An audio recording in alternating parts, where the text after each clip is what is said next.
Le 4 quarts politique de la semaine, votre émission hebdomadaire du dimanche matin pour vous aider à comprendre, à décrypter, à approfondir l'actualité de la semaine. Nos intervenants cette semaine, Richard Licia, le quotidien du médecin, Alberto Toscano, correspondant de la presse italienne et président de l'association de la presse européenne, Émile Mallet, Passage et LCP, Aline Lebaille-Crémer, la règle du jeu. Nous allons faire le point sur les scénarios de sortie de la crise sanitaire, les violences à l'encontre des policiers et les conséquences de la jurisprudence Sarah Halimi, le bicentenaire de Napoléon Bonaparte et, pour finir, les tentations d'une candidature hors système au présidentiel. Richard Licia, on va commencer avec vous. Bonjour. Bonjour. Alors, la crise sanitaire et les sorties de crise, tous les mois, tous les majeurs, tous les adultes, à partir du 10 mai, pourront se faire vacciner avec les doses inutilisées, ce qui va permettre d'accélérer les cadences, levée progressive du couvre-feu en dépit des mauvais chiffres hospitaliers. Joe Biden qui s'est dit favorable à une levée des brevets de laboratoire. Est-ce qu'on est en train de voir, Richard Licia, ou d'entrevoir le bout du tunnel? Oui, on peut dire ça. On voit le bout du tunnel parce que la vaccination accélère à peu près partout, sinon en Inde et dans d'autres pays qui sont défavorisés. Mais en France, on est en train de rattraper le retard du début. Et il faut comprendre une chose. En dehors de la vaccination, il n'y a pas de salut. Il faut vacciner, et il faut vacciner tout le monde. Il faut arriver vraiment à 70-80% de la population. Le problème, c'est que le gouvernement a pensé qu'il pouvait prendre le risque de déconfiner ou d'alléger les mesures de précaution parce que la vaccination donne des résultats. À mon avis, il le fait trop tôt. Sur le plan médical, il n'y a rien qui justifie une relâche des mesures. Mais malheureusement, il est confronté à chaque instant au même problème, ou bien on confine coûte que coûte, ou bien on relance l'économie coûte que coûte, et entre les deux, il a choisi un compromis qui vaut ce qu'il vaut, mais qui ne détruit aucun espoir dans la mesure où, franchement, sur le plan de la vaccination, nous sommes en train d'accélérer. Alors, oui, d'abord, Alberto Toscano, sur la crise sanitaire et sur les possibilités de sortie de crise. Oui, je voulais intervenir un peu au sujet de ce qui vient d'être dit à propos de différents discours, un peu un pour ouvrir et l'autre pour garder des mesures sanitaires très strictes. La chose qui m'amuse un peu, si vous permettez, est que en Italie, ce discours de la grande fermeté est fait par la gauche, par Monsieur Letta, en particulier le chef du Partito Democratico. En Italie, par contre, le discours un peu de prendre l'économie en compte est le cheval de bataille de Monsieur Salvini, dont de la Ligue, dans l'aile droite du même gouvernement de coalition nationale. Et en France, le discours de Salvini est quelque part fait par Emmanuel Macron. C'est-à-dire, il faut prendre l'économie en compte, il faut regarder l'avenir avec un certain optimisme. Donc, il y a cette dichotomie amusante entre les deux côtés des Alpes, comme quoi ce même discours est fait par des protagonistes politiques de différentes couleurs. Pour ceux qui regardent le vaccin, je remarque que, heureusement, la France a vaincu les perplexités de son opinion publique de la première partie de la campagne vaccinale. Et finalement, l'Europe peut procéder à une vaccination de masse et Dieu sait à quel point on en avait besoin. Aline Lebaille-Crémer. Je pense que sur toutes ces stratégies, sur les chemins à prendre ou à pas prendre, je pense que c'est un enfer parce que, a priori, j'ai vraiment très peu de points communs avec Monsieur Salvini, par exemple, mais je pense que quand on parle aussi de prise en compte de l'économie dans cette histoire, il y a quelque chose de l'ordre de l'économique et social en termes de vagues aussi qui risquent d'arriver. Et ça, c'est une des choses qui m'inquiète. L'espoir de la sortie de crise, je pense qu'on va y arriver d'une façon ou d'une autre avec du bazar, avec des erreurs sûrement, avec des retards, avec ce qu'on veut, et bien malin qui peut prétendre de pouvoir faire mieux. C'est quand même très compliqué. En revanche, peut-être une petite voix qui dit qu'il y a une vague économique et sociale qui va arriver. Donc vouloir la prendre en compte, est-ce que c'est vraiment de droite forcément ? C'est quand même très compliqué. Non, justement, le vaccin n'est ni de droite ni de gauche. Exactement. Ni de centre. Donc de prendre en compte l'économie dans le raisonnement et dans le prisme de tout ça, c'est pas non plus forcément quelque chose de très agréable, parce qu'on sent quand même qu'il y a des difficultés sociales liées à l'économie aussi qui arrivent. Et d'ailleurs, il y a plein de choses qui vont pas, qui ont été pointées, surcommentées, etc. Enfin, on a quand même sorti l'échiquier en Macronie. Alors on a sorti l'échiquier et c'est l'Europe qui a fait ça d'une certaine manière. Alors on n'est pas encore à l'heure des bilans. Pardon, loin de là, mais est-ce que l'Europe, à défaut d'avoir fait montre d'une efficacité dans la gestion de la pandémie, est-ce qu'on ne peut pas la créditer, Richard Licia, d'une politique sanitaire commune? Est-ce que ça n'est pas quand même un acquis? Oui, c'est un acquis, mais ça a été pénible, on a perdu du temps. La commissaire, la présidente de la commission de Bruxelles, Mme van der Leyen, n'a pas fait le boulot qu'on pouvait attendre d'elle.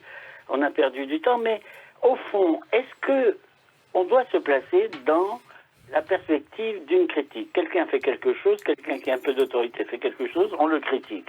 On peut toujours critiquer. L'Europe n'avait pas la compétence santé. Elle ne l'a toujours pas. Et donc, ça et d'ailleurs, permis... le sanitaire, en plus, est en dehors des traités européens. C'est une prérogative des États. Oui, c'est exactement ce que j'étais en train de dire. Et donc, ça permettait à chaque État de faire un peu ce qu'il avait envie, d'acheter du vaccin où il voulait. Il y a eu une confusion qui est en train quand même d'être maintenant réglementée. Et on est dans une période plus calme, où on est à peu près certain de l'approvisionnement en vaccins et de bons vaccins qui font de l'effet. Et donc, la critique qui a été émise au début de la campagne vaccinale ne tient plus. Mais tout ça prend du temps. Et donc, je continue à penser que si on ne reste pas extraordinairement vigilant, on risque à chaque instant une quatrième vague. Parce que là, on est en train de sortir très péniblement de la troisième vague en prenant des mesures d'abolition ou de restriction des gestes barrières. On va ouvrir les restaurants, les cinémas, les théâtres, etc. Vive la culture. En attendant, il s'agit aussi de vie humaine. Donc je ne suis pas enthousiaste, en même temps je ne suis pas désespéré, parce que si on est vacciné, on est à peu près sauvé. Et à mon avis, il y aura d'autres campagnes vaccinales après celle-ci, et il faudra continuer à porter le masque et à se laver les mains pendant au moins encore 1 an, sinon 2, avant Oula, vous nous effrayez, là. Vous nous effrayez, Richard Licia. Ah, je vous effraie. Non, je ne vous effraie pas. Moi, je suis très serein. Je dois dire que il faut quand même comprendre le danger que nous avons couru, et dont certains ont été victimes, quelquefois des gens que nous connaissons. Et alors, il y a cet enjeu qui était terrible, et d'un autre côté, l'attitude peu scientifique de l'opinion qui est « mais nous avons besoin de liberté ». Qu'est-ce qu'on ne nous a pas dit sur les libertés? En oubliant que la liberté de chaque individu n'est valable que si elle ne porte pas préjudice à autrui. Et c'est exactement le cas. Si vous êtes contagieux, vous êtes un danger pour les autres, et il faut absolument que vous soyez confinés.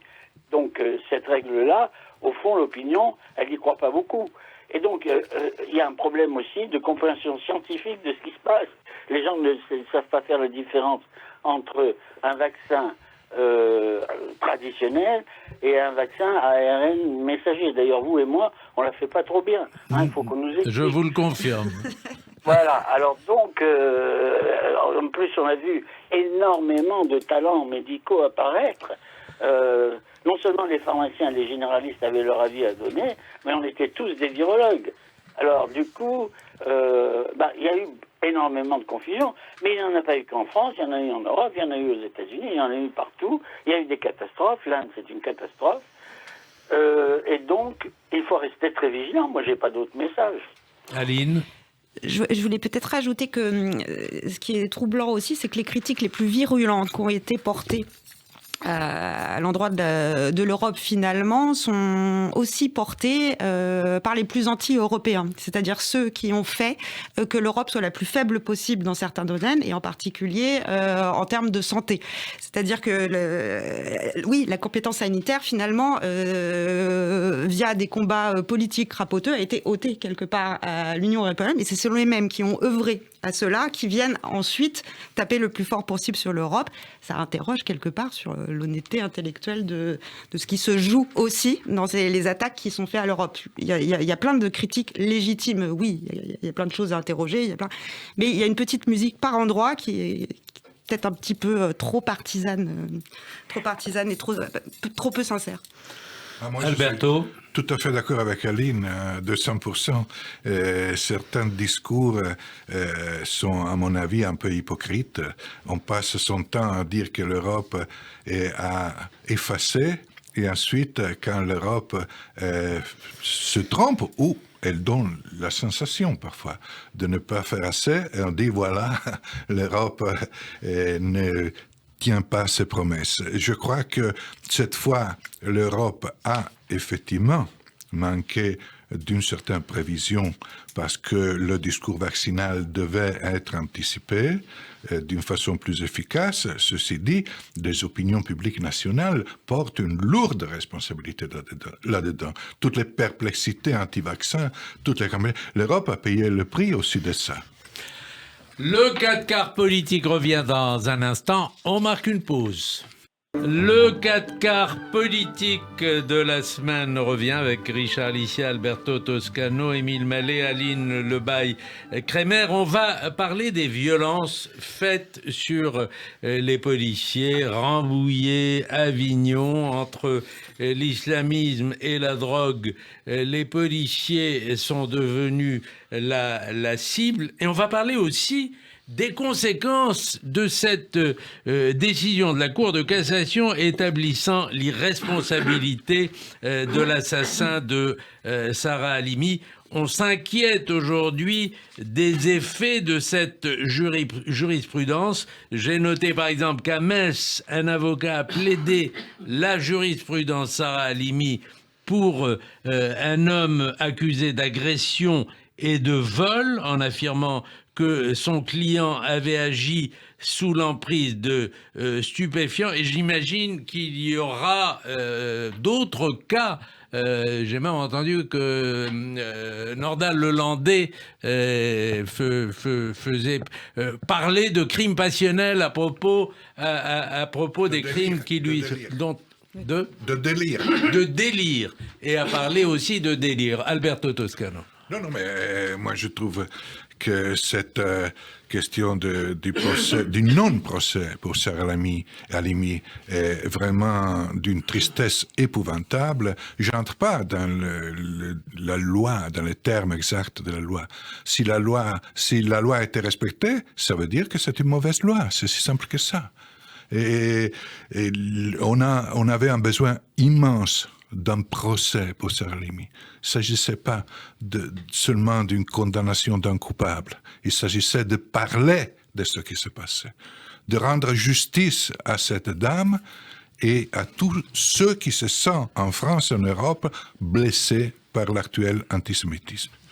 Émile Mallet. Écoutez, moi je ne suis pas un homme de loi, bien que je sois le fils d'un rabbin qui était juge au tribunal rabbinique. Mais je pense que la question de Sarah Halimi ne doit pas être dissociée des crimes des policiers et des crimes contre l'Église. Je crois que ce trio-là, le juif, le policier, l'homme d'église, est visé notamment par l'islamo-gauchisme. Les femmes aussi, dit Aline. Oui, pardonnez-moi, je suis pour soutenir tous les combats qui permettent aux féministes de s'exprimer, mais je pense que là, je préfère signaler ces trois signifiants comme les réceptacles, les colonnes du temple de l'ordre républicain. Et là, on a voulu frapper l'ordre républicain à travers l'histoire de Sarah Halimi. Je voudrais rajouter aussi, concernant ce crime-là, que la loi, elle existe, mais elle est aussi faite pour être modifiée.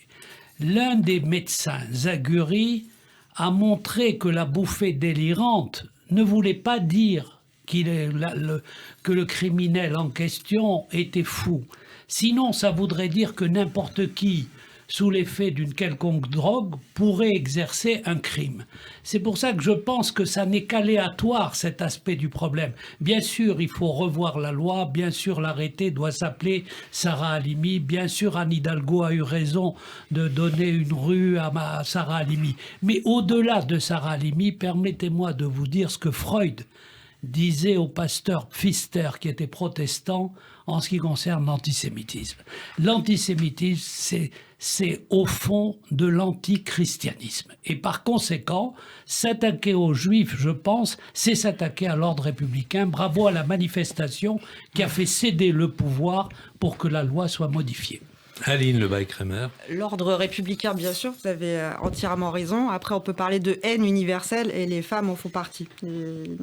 C'est pas du féminisme basique, c'est pas du tout ça que j'invoque, mais quand on parle d'attaquer finalement les bassements, je pense que cette dimension-là en fait partie, notamment Mérignac, avant-hier, me semble-t-il, dans la nuit de Troquette, quand même une femme qui s'est fait brûler vive dans la rue. Il y a quelque chose qui... On est dans un crime très, très, très violent qui va dans le sens absolument de ce que vous dites, hein, que ce soit très clair. Mais je voulais déjà rajouter, ça fait partie, André Glucksmann parlait de la haine des femmes comme des trois haines universelles aussi, avec les Juifs et les États-Unis. Richard Licia. Et je voulais ajouter sur Metz, peut-être. Sur Metz, oui. Je pense que, est-ce qu'on est dans un cas de jurisprudence Sarah Halimi? Je pense que l'invoquer, comme le fait l'avocat, je trouve que c'est une stratégie d'avocat. Ce n'est pas encore une jurisprudence, parce que le jugement n'est pas rendu. C'est en tout cas une stratégie d'avocat assez dégueulasse de l'avocat, parce que ce qu'il invoque, c'est la question de l'irresponsabilité pénale. Est-ce qu'il y aura un jugement? Il n'y aura pas de jugement, puisqu'il est déclaré irresponsable. Non, mais en termes de communication... C'est cette irresponsabilité qui peut faire jurisprudence. L'irresponsabilité pénale est dans la loi, rédigée comme telle jusque-là, ça va changer et c'est fort heureux. Voilà, je suis pour le changement de loi, etc. En revanche, quand l'avocat appuie sur ce bouton-là, il sait parfaitement ce qu'il fait aussi et c'est assez ignoble. Richard Licia, sur les conséquences de la décision de la Cour de cassation. Une décision inique. Une décision qui rend le droit absolument cynique. Je ne suis pas tout à fait d'accord pour faire un amalgame entre le sort de Sarah Halimi, les policiers, les femmes, ci et là. C'était un crime, c'était un assassinat et il était dicté par l'antisémitisme. Et il fallait s'en rendre compte. Et le droit ne peut pas être exercé sans référence à la morale. Et en plus, le fait qu'il était exonéré parce qu'il a fait une bouffée délirante après avoir pris de la drogue, c'est une circonstance aggravante.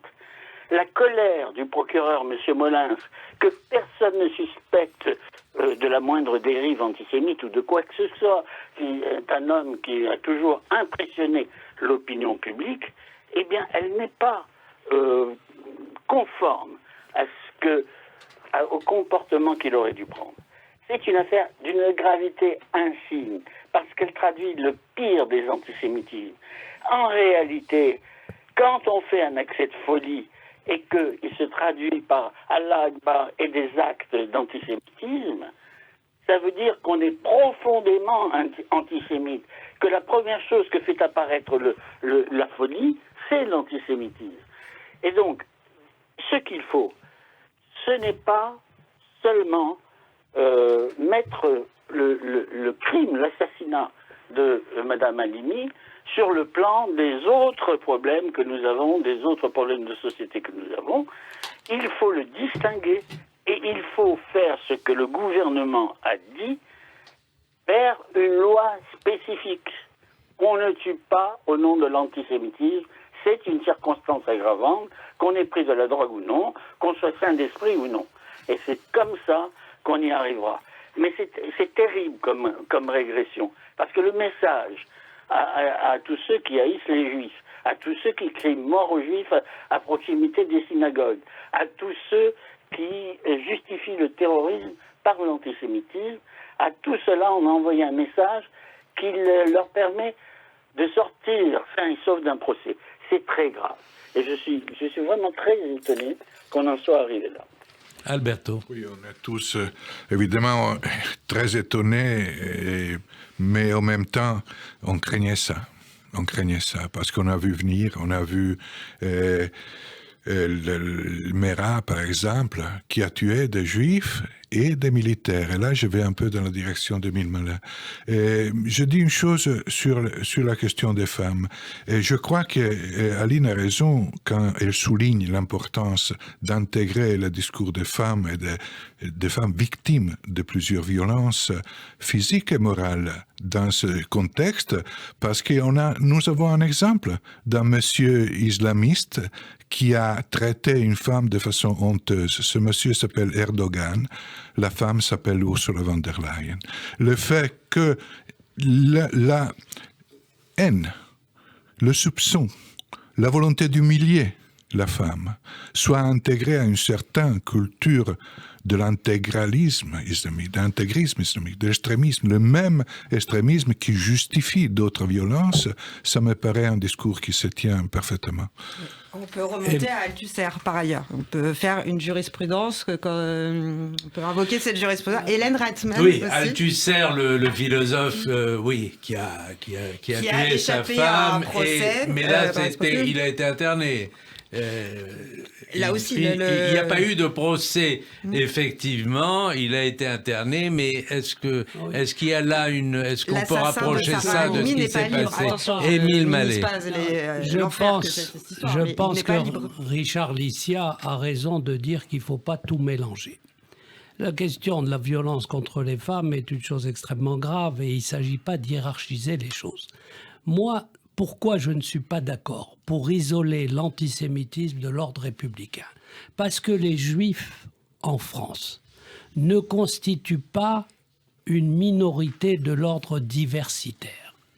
Ils sont un pilier de la République. Et par conséquent, pourquoi se cacher? Si le crime a pu avoir lieu, c'est qu'un environnement aussi pouvait le permettre. Qui est cet environnement? Pardonnez-moi de vous dire, c'est une partie de l'extrême gauche et même d'une partie de la gauche qui, dans les années 2000, a donné un os à ronger aux jeunes des banlieues avec la question du Proche-Orient. Autrement dit, on s'est dit, tolérons inconsciemment un antisémitisme parce qu'il y avait un échec de la politique d'intégration. C'est-à-dire que cet islamo-gauchisme, on le retrouve à la fois dans certains partis politiques français et on le retrouve dans certains médias. Et donc, c'est parce qu'il y avait un environnement et un terreau qui était plus ou moins favorable que la France, à la différence de la plupart des pays dans le monde, et y compris des pays arabes, dont je voudrais saluer l'attitude du Maroc, qui n'ont pas commis de crimes contre des juifs en aussi grand nombre depuis la Seconde Guerre mondiale.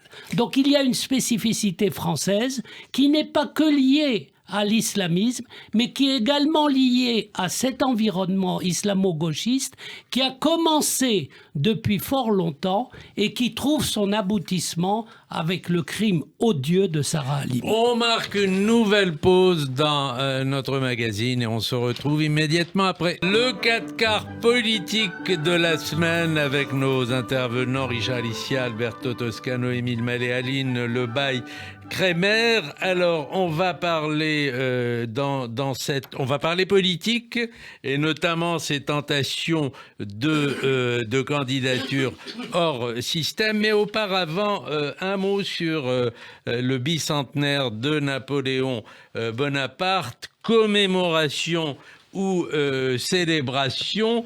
Il y a eu dans le temps un très beau discours de Georges Pompidou, et puis plus rien depuis Chirac jusqu'au président Macron qui a parlé d'une commémoration éclairée. C'était un exercice difficile pour le président de la République. Est-ce qu'il s'en est bien tiré? Aline Lebaille-Crémer, vous allez commencer.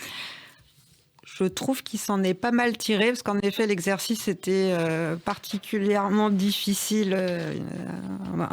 Il a quand même proposé un numéro d'équilibriste de haut vol. Et par contre, sarcasme peut-être à part, la notion de commémoration éclairée semblait assez juste, parce que oui, Napoléon fait partie de l'histoire, oui, il est partout, oui, l'Arc de Triomphe, oui, il fait partie de nous, oui, il n'y a pas de question là-dessus, sauf pour quelques excités, voilà.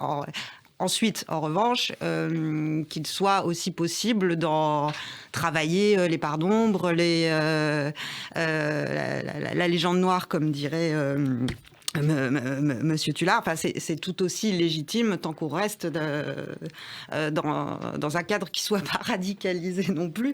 Enfin, peut-être que soulever la question de l'esclavage, de la censure et de la question de la liberté chez Bonaparte, c'est finalement aussi quelque chose de l'ordre du normal, tant que c'est pas caricaturé, parce que oui, c'est un personnage qui a énormément gagné, qui a aussi beaucoup perdu, parce qu'il laisse la France quand même en ruine quand il va. Donc c'est vraiment fascinant c'est pas qu'un personnage qui m'a toujours fasciné. En tout cas, je trouve qu'il dit beaucoup de la façon dont il est travaillé. Et ça, c'est une certitude. Voilà, on peut pas faire sans. Et commémoration éclairée, je pense, que c'était assez juste. Alors, c'est vrai qu'il a tenu les deux bouts, ne rien céder à ceux qui voudraient effacer le passé, ne pas céder à l'anachronisme. Moi, ce que je regrette, je ne sais pas ce que vous en pensez, c'est qu'il est évoqué très brièvement, il aurait pu le faire à mon avis plus longuement, la réunion du Grand Sanhédrin et la création des consistoires qui sont toujours là aujourd'hui. D'aucuns diraient d'ailleurs que ça aurait pu, c'est peut-être un peu tard, mais ça aurait pu constituer un modèle pour l'organisation de l'islam. Et il y a longtemps que des gens comme Didier Lesky militent pour ce modèle qui a tenu le coup, il faut bien le dire. Ça n'a pas été évoqué, c'est peut-être un peu regrettable. Alberto.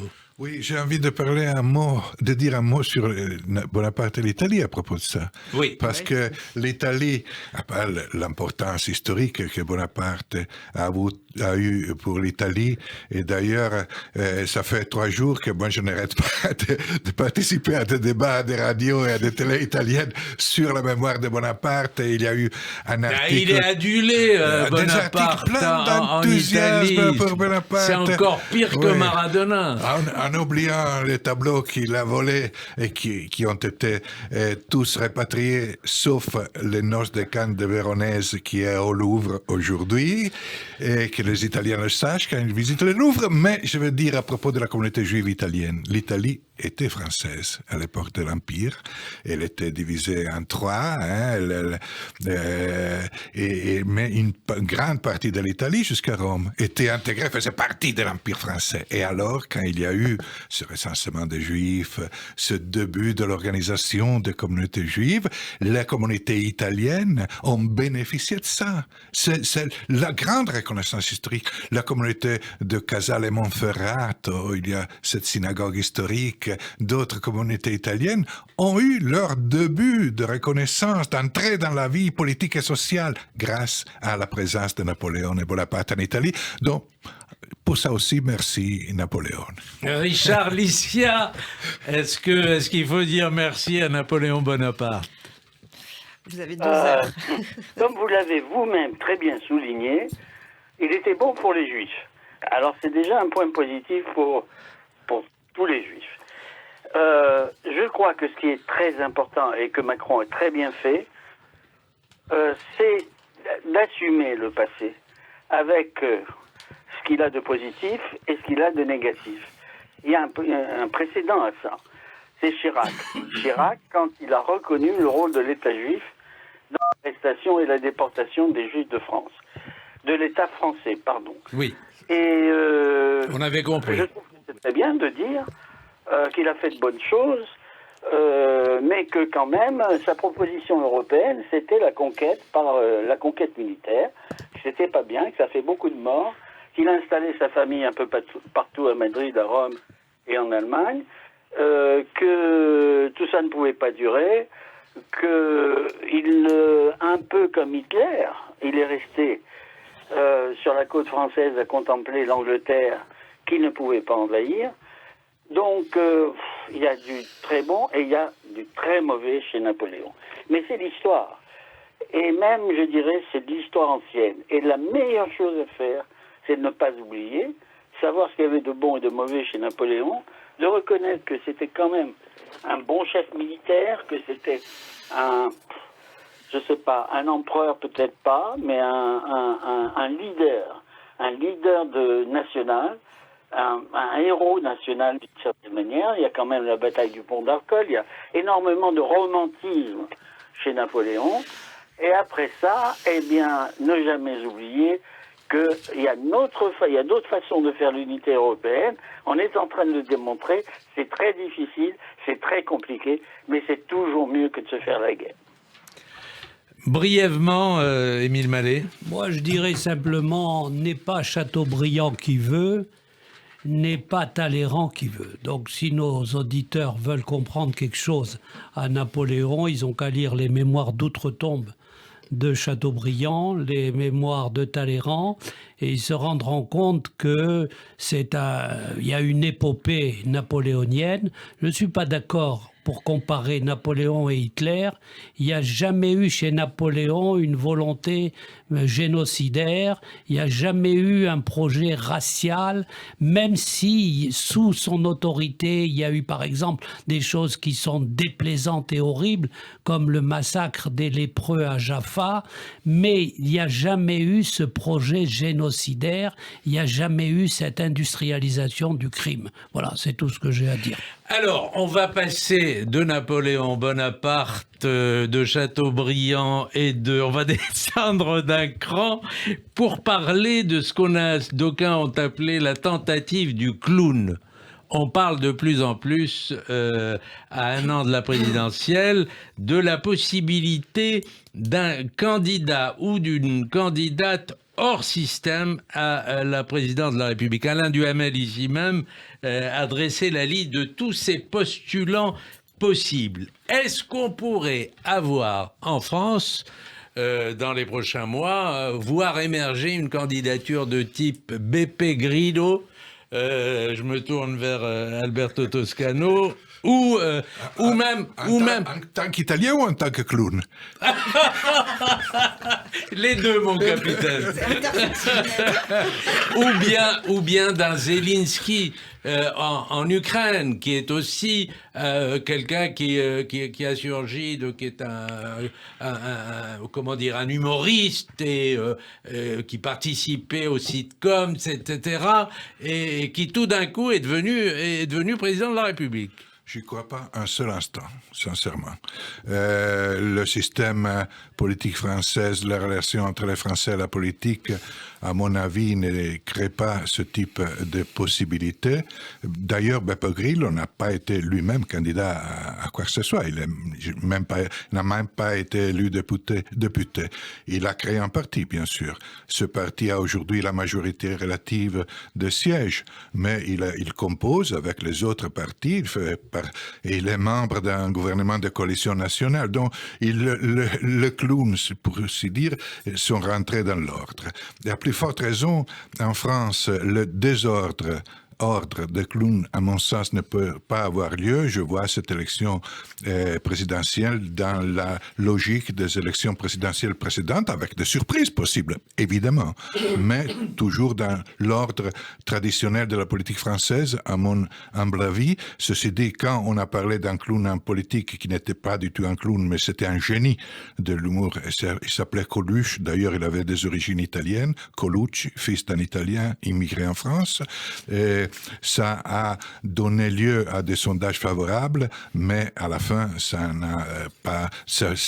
s'est pas matérialisé. Donc, l'hypothèse clown existe dans l'imaginaire collectif, parce qu'elle est stimulante, parce qu'on aime l'imaginer, mais à mon avis, elle n'est vraiment pas viable en France. Alors, oublions le clown, mais la candidature, la tentation du clown.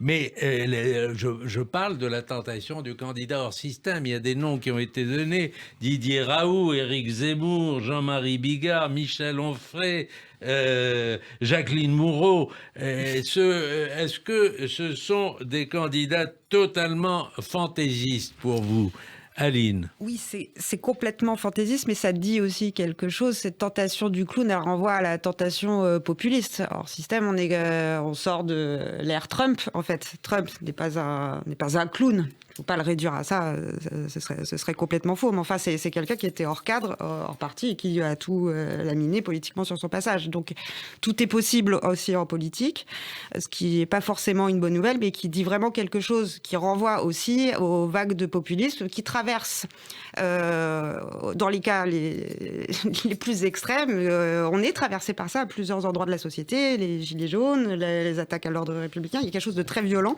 qui circule d'une manière générale sur les institutions, les choses qui tiennent un peu la République, nous, notre société. On est quand même traversé, et pas qu'en France du tout, c'est ça qui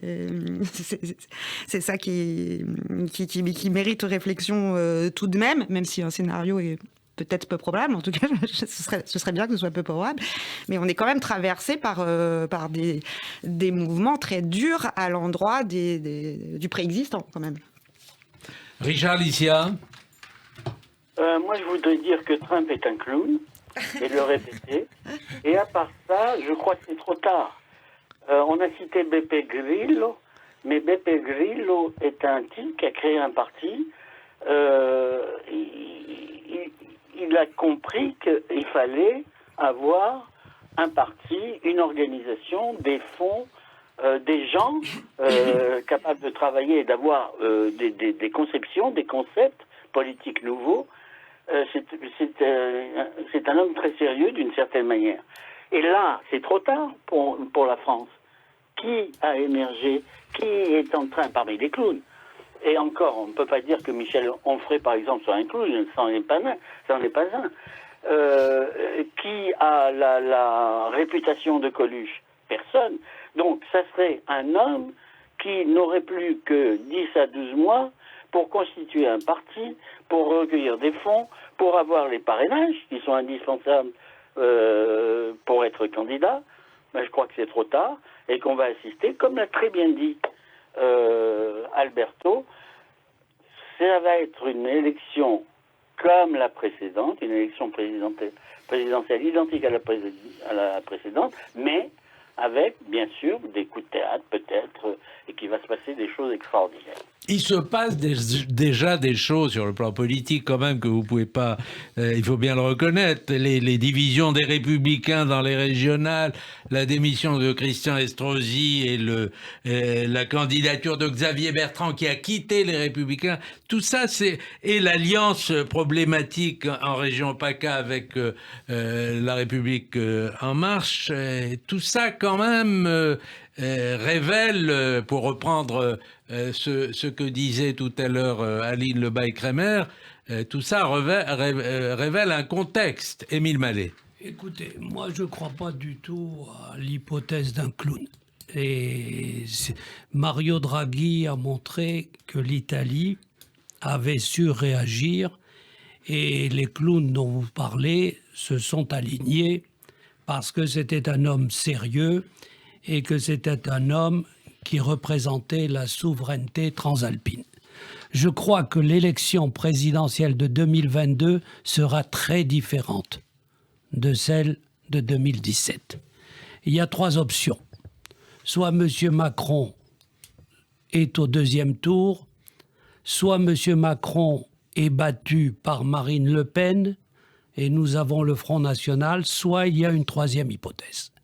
La 3e hypothèse, c'est un Draghi français. Qui sera-t-il? La question, les Républicains sont divisés. Si les Républicains s'unissent, c'est-à-dire Valérie Pécresse, Bertrand, Barnier et tout cela, je pense qu'ils ont une bonne chance de l'emporter et ce sera sur la légitimité gaulliste. S'ils ne l'emportent pas, à ce moment-là, Macron l'emportera. Pourquoi cette élection est très différente? Parce que Macron veut la mort, il faut le dire, des Républicains. Parce qu'il ne peut plus grignoter sur sa gauche. La gauche est trop divisée aujourd'hui, bien qu'avec Anne Hidalgo, elle pourrait arriver et talonner au 2e tour. Mais elle est trop divisée parce qu'il y a un obstacle à gauche. Et il faut le faire sauter, je ne sais pas moi mon choix personnel, mais les gens de gauche doivent faire sauter Jean-Luc Mélenchon qui n'a aucune chance aujourd'hui d'accéder au 2e tour. Et le problème se pose à gauche comme à droite. L'obstacle à gauche est Mélenchon. S'il y avait une union de la gauche sans Mélenchon, elle pourrait l'emporter. S'il y avait une union de la droite à l'abri du Front National, il pourrait l'emporter. Alors la force de Macron, c'est son sillage personnel, mais sa faiblesse, il faut le dire, elle reste et elle demeure. Il n'est pas arrivé à construire un parti politique, pas même le parti. Vous avez cité le Grillo, mais Grillo a fondé le parti 5 étoiles. Il a existé, tandis que Macron n'est pas arrivé à fonder un parti politique, mais son avantage, c'est lui. Son inconvénient, c'est l'absence de parti. Donc on est là devant une élection. Vous verrez que le vote en 2022 fera reculer l'abstention parce que les enjeux sont extrêmement forts. Ils sont républicains et ils se joueront sur la sécurité, sur l'immigration, sur le développement économique, sur ces 3 questions-là. Et donc les options sont ouvertes. Préparons-nous, soit une victoire du Rassemblement national, soit une victoire de Macron, soit une victoire des Républicains, la gauche étant inexistante pour le moment par la faute de la présence de Jean-Luc Mélenchon. Alors on va poursuivre ensuite. Je ferai un tour de table pour vous demander la traditionnelle question sur le livre, le film, la série, la citation qui vous a marqué cette semaine. Mais on poursuit sur ce tour de table sur ce qui vient d'être dit. Qu'est-ce qui va être au centre de la prochaine élection présidentielle en France? Est-ce que ça sera la crise sanitaire? Est-ce que ça sera la crise sécuritaire? Aline Lebaille-Kremer. Les deux. Je pense qu'il y a un gros enjeu pour Macron d'apparaître aussi dans cette élection comme celui qui aura résolu la crise de Covid. Ça, je pense que ça fait partie vraiment de son urgence politique. Mais c'est pas forcément une critique, c'est aussi un peu normal parce que les gens, ça fait quand même 1 an qu'on est dans une crise planétaire. Il y a quand même cette chose-là qui se joue sur l'échiquier politique. Après, ensuite. dans ce pays, on est traversé, comme dans d'autres d'ailleurs, et on n'est pas sur un îlot déconnecté hors sol de tout ce qui se passe autour de nous. Les enjeux sécuritaires, évidemment, les enjeux liés à la lutte contre le terrorisme, et puis des enjeux qui sont... On est quand même à un moment... Alors, que les responsables politiques à gauche soient... voilà, j'en ai suffisamment de commentaires qui existent là-dessus. Mais en fait, on est quand même dans un temps, je trouve, très, très, très, très à droite en termes de logiciels de pensée aussi. Alberto. Moi, je m'occupe d'élections françaises depuis 1978. Les premières que j'ai suivies à Paris ont été les législatives de mars 1978. Et depuis ce moment, j'entends le slogan « changer »,« changement », la promesse « changement ». Résultat, tout est comme avant. C'est vraiment le guépard. Emmanuel Macron a parlé même de révolution. Voilà. Et le centre de tout est cette peur de l'opinion publique qui, à mon sens, se développe, augmente avec le sens d'insécurité. Ce sens d'insécurité, comme le disait Aline, dans le sens général du terme, insécurité dans tous ses aspects. Aujourd'hui, l'insécurité la plus évidente, évidemment, c'est la sécurité personnelle. On sort dans certains quartiers, on a peur, mais aussi la police, les policiers tués, mais aussi l'insécurité au travail, l'insécurité du non-travail, l'insécurité pour la retraite. Ce sens d'insécurité à 360 degrés, c'est ça qui domine. Alors on veut changer pour avoir plus de sécurité. Mais en même temps, chaque parti qui prend le pouvoir en promettant le changement se rend compte que 2 + 2 fait 4 et il essaye de ne pas avoir des problèmes avec l'opinion publique. À la fin, il ne change rien parce que chaque changement comporte des sacrifices. Donc, on est dans cette spirale de cette logique d'avoir le beurre, l'argent du beurre, de promettre des réformes qu'on ne fera pas. Et tant que ça dure, ça dure. Hein. Alors, je vais faire un tour de table. Le livre, le film, la série, la citation qui vous a marqué cette semaine. On va commencer par Richard Licia et vous avez 15 secondes si vous voulez réagir à ce qui vient d'être dit. Sophie Cluzel, qui a dit ce matin, je suis candidate et je garde ma liste et je me présente aux élections régionales.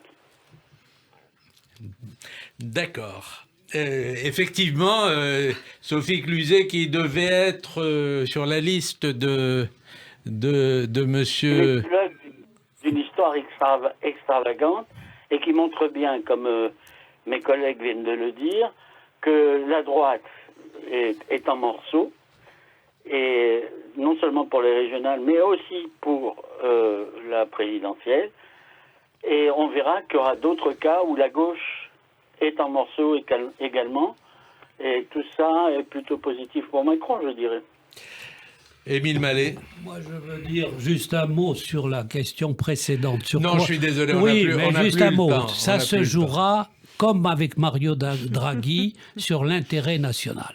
C'est le candidat qui représentera l'intérêt national qui l'emportera. Maintenant, le choix, je suis révolté, je dois vous le dire, par ce qui se passe au Liban, où M. Riyad Salamé, gouverneur de la Banque du Liban, représentant la mafia financière, comment dans un pays ruiné avec toutes ces difficultés, comment il peut encore y avoir une mafia financière. Je trouve que c'est pour un peuple, ce peuple libanais martyr, il a les pires dirigeants qui soient. Voilà. Je voulais le signaler à ce micro. Alberto Toscano. Le livre M est pour Mussolini, un livre, l'histoire de cet homme du fascisme, évidemment, sans aucune sympathie pour le fascisme, vient d'être traduit en français, publié en français, le livre de Scurati, M, seulement la lettre M. Aline Lebas-Kramer. Pour plein de raisons, Sur la route des hommes sans nom, le nouveau livre de Bernard-Henri Lévy. Parce que je trouve qu'en étant confiné, d'entendre des récits qui viennent nous parler de grande misère et tragédie d'ailleurs aussi, ça donne à penser préparer le déconfinement aussi, c'est urgent. Merci à tous les quatre. C'était le 4 quarts politique de la semaine, votre rendez-vous du dimanche matin. Bon dimanche à tous.